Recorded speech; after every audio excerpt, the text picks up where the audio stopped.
करना है।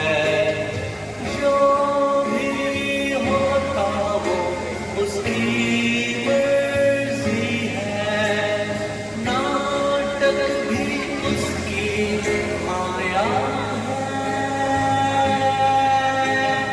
लीलाएं उसकी, हम तो बस कलाकार है, उसकी जो मर्जी होती है।